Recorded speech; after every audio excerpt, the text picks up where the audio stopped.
সংস্কৃতি বাংলা শব্দ, ইংরেজিতে এদেরকে বলা হয় কালচার। আমরা যেহেতু মুসলমান, আমাদের সব কিছু সংস্কৃতি কালচার সব আলাদা আছে। অন্যান্য ধর্ম থেকে দাঁড় করে আমাদের সংস্কৃতি কালচার নিয়ে আসার প্রয়োজন নাই। বাঙালিদের হাজার বছরের সংস্কৃতি দেখবেন পহেলা বৈশাখ, এই পহেলা বৈশাখ নিয়ে অনেক আলাপ আলোচনা আছে না, শাড়ি পরা, তারপর পান্তাবাদ, ইলিশ মাছ, এই সেই এগুলো আছে, এগুলো ইসলামিক সংস্কৃতি নয়। এগুলো ধরতে পারেন আমাদের বাঙালি সংস্কৃতি। আমরা যেহেতু মুসলমান, আমরা বাঙালি সংস্কৃতিকে অ্যালাউ করব না। যদি শরিয়ার ভিতরে হয় আপনি করতে পারেন, নিষেধ না, কিন্তু শরিয়া বিরোধী হলে এই সংস্কৃতি মুসলমানদের জন্য ধারণ করা সম্পূর্ণভাবে হারাম। অনেক দেখবেন ইসলামী সংস্কৃতিকে তুচ্ছ তাচ্ছিল্য করে বাঙালি সংস্কৃতিকে অনেকটা উপরে নিয়ে যেতে চায়। সংস্কৃতি কি দেখবেন, অনেক মহিলারা যাদের উপর পর্দাকে তারা লঙ্ঘন করে শাড়ি পরে নিজের দেহকে সৌন্দর্যকে অবকাঠামোকে দেখে দেখে মানুষকে ঘুরে বেড়ায়, মূর্তি নিয়ে হাঁটাহাঁটি করে। এগুলো কি ইসলামী সংস্কৃতি? এগুলো অবশ্যই হারাম। কারণ পর্দা করা ফরজ ছিল, সে পর্দা না করে বেপর্দায় বের হয়েছে সংস্কৃতি কালচার ঠিক রাখতে গিয়ে। তাহলে এই সংস্কৃতি কি? হারাম। সংস্কৃতি কি? ইসলামের যত বিধিবিধান আছে ওগুলোই সংস্কৃতি, এগুলোই কালচার। আপনার সাথে আমি কথা বলছি, এখানে ইসলামী সংস্কৃতি আছে। রাসূল সাল্লাল্লাহু আলাইহি ওয়াসাল্লাম যেভাবে কথা বলার ব্যালেন্স আমাদেরকে ভারসাম্য দিয়েছেন, এভাবে কথা বলবেন। আপনি রাস্তা দিয়ে হাঁটছেন, কোন দিকে হাঁটা সুন্নত? ডান দিকে, এটাই সংস্কৃতি। আপনি একজনের বাড়িতে যাবেন, বাড়িতে যাওয়ার পূর্বে ওনার ঘরে ঢোকার আগে সালাম দিয়ে অনুমতি নিয়ে ঢুকবেন, এটাই সংস্কৃতি। মসজিদে এসে নামাজ পড়বেন, এটাই সংস্কৃতি। টুপি পরবেন মাথা, এটাই সংস্কৃতি। এবং এই যে অনুষ্ঠান আছে, বিভিন্ন আচার অনুষ্ঠান দেখবেন বিভিন্ন জায়গায় আমরা যে কনসার্ট করি, ইসলামী সন্ধ্যা, গজল সন্ধ্যা, এটা ইসলামী সংস্কৃতি। ওয়াজ মাহফিল, এটা ইসলামী সংস্কৃতি। ইসলামী সংস্কৃতির কিন্তু অভাব নাই। আমাদের প্রয়োজন নাই তো ইহুদি খ্রিস্টান থেকে ধার করে সংস্কৃতি আনার প্রয়োজন নাই, বাঙালি সংস্কৃতি ধারণ করার প্রয়োজন নাই। ইসলামের সব সংস্কৃতি আছে, কারণ ইসলাম কমপ্লিট কোড অফ লাইফ। এখানে সব কিছুই আল্লাহ পাক স্পষ্ট বর্ণনা করে দিয়েছেন। অন্য আয়াতে বলছে, আল্লাহ বলছেন, ইয়া আইয়ুহাল্লাযীনা আমানু লা তাত্তাখিযুল ইয়াহুদা ওয়ান নাসারা আউলিয়া। আল্লাহ বলছেন, এ মুসলমানগণ, হে ইমানদারগণ, বিশ্বাসীগণ, লা তাত্তাখিযু, তোমরা গ্রহণ করো না, তোমরা নিজেদের মধ্যে ধারণ করো না, লা তাত্তাখিযুল ইয়াহুদা ওয়ান নাসারা, ইহুদি এবং নাসারা খ্রিস্টানদের কে তোমরা বন্ধুরূপে গ্রহণ করো না। বাদুহুম আউলিয়া বাদ, আল্লাহ বলছেন যে তারা একে অপরের কি? বন্ধু। তারা একে অপরের কি? বন্ধু। সুতরাং তোমরা তাদের এই কালচারকে অনুসরণ করো না।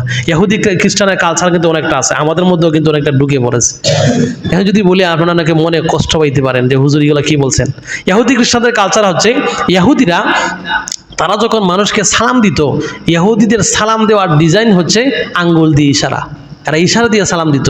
আর খ্রিস্টানদের সালাম দেওয়ার উদ্দেশ্যে এরা হাত দিয়ে সালাম দিত। আমরা ইহুদি খ্রিস্টানের কালচারটা অনেকটা নিয়ে আইছি নিজেদের মধ্যে। আমরা হাত না উঠাইলে সালাম হয় না, সালাম হবে মুখে। সালাম কিসে হবে? মুখে। তবে এটা আমাদের পরিহার করতে পারলে ভালো। আমি হাদিসে আজকে বললাম, যদিও আগে আমার এই বিষয়টা স্পষ্ট ছিলাম না, আজকে দেখলাম এগুলো ইহুদিরা আঙ্গুলের ইশারা করে সালাম দেয় আর খ্রিস্টানরা হাত দিয়ে সালাম দেয়। তাহলে রাসূল বলছেন, তোমরা সর্ব জায়গায় সর্ব পরিস্থিতিতে ইহুদি খ্রিস্টানদের বিরোধিতা করো। যেমন আশুরার দিন, রাসূল সাল্লাল্লাহু আলাইহি ওয়াসাল্লাম যখন মক্কা থেকে মদিনায় হিজরত করে গেলেন, এই সময় দেখতে পেলেন ইহুদিরা রোজা রাখতেছে। রাসূল সাল্লাল্লাহু আলাইহি ওয়াসাল্লাম জিজ্ঞেস করলেন যে তোমরা এই দিন কেন রোজা রাখো? এক ইহুদি উত্তর দিল, এই দিনে আমাদের লিডার, আমাদের নবী হযরত মূসা আলাইহিস সালাম মুক্তি পেয়েছিল ফেরাউনের চক্র থেকে, আর ফেরাউনকে এই দিন আল্লাহ পাক পানিতে ডুবিয়ে মেরেছিল।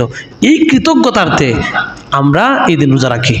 রাসূল সাল্লাল্লাহু আলাইহি ওয়াসাল্লাম বলেন, তাহলে তোমাদের চাইতে তো এই মূসা নবীর আমরা আরো নিকটবর্তী, তোমরা তো ধর্মকে বিকৃতি করে দিয়েছো, এই কারণে আমরা এই দিন রোজা রাখবো। রাসূল সাল্লাল্লাহু আলাইহি ওয়াসাল্লাম সাহাবাদেরকে নির্দেশ দিলেন, তোমরাও এই আশুরার দিন রোজা রাখো। তবে এখানে একটা শর্ত আছে, আশুরার দিন রোজা রাখবে। ইহুদিরা যেহেতু শুধু আশুরার 10 তারিখে রোজা রাখে, মুসলমানদেরকে আল্লাহ রাসূল বলছেন তোমরা 10, 11 অথবা 9, 10, মানে তাদের উল্টো হতে হবে, তাদের সাথে যেন মিল না হয়। রাসূল সাল্লাল্লাহু আলাইহি ওয়াসাল্লাম বলছেন তোমরা যদি রোজা রাখো 9, 10 অথবা 10, 11 রাখবে, শুধু আশুরার 10 দিনের রোজা রাখবে না, 10 নম্বর দিনের রোজা রাখবে না। তাই এখান থেকে আমরা বুঝতে পারলাম ইহুদি খ্রিস্টানদের কালচারের বিপরীতে আমাদেরকে করতে হবে। এদের কোনো কালচার আমাদেরকে অনুসরণ করা যাবে না। ইসলামে সংস্কৃতি আছে, আমরা ইসলামের সংস্কৃতিগুলো অনুসরণ করব, ইহুদি খ্রিস্টানদের সংস্কৃতি অনুসরণ করব না। এদিকে আমাদের লক্ষ্য রাখতে হবে। আর এই দিনকে কেন্দ্র করে যে এই সমস্ত কর্মকাণ্ডগুলো হয় কিছু কিছু জায়গায়, কিছু কিছু এরিয়ায়, আমাদের উচিত সক্ষমভাবে আমরা এগুলোর মোকাবেলা করা। কারণ তারা মানুষকে, জনসাধারণকে, যারা একেবারে সহজ সরল, ধর্মকে, ইসলামকে সম্পর্কে কিছুই জানে না, তারা কিন্তু এদের ফাঁদে পা দিয়ে ঈমান হারা হয়ে যাচ্ছে।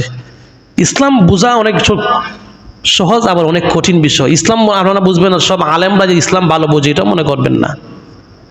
ভালো আলেম না হলে ভালো ইসলাম বোঝা অসম্ভব না। ইসলাম একটি পরিপূর্ণ জীবন ব্যবস্থার নাম।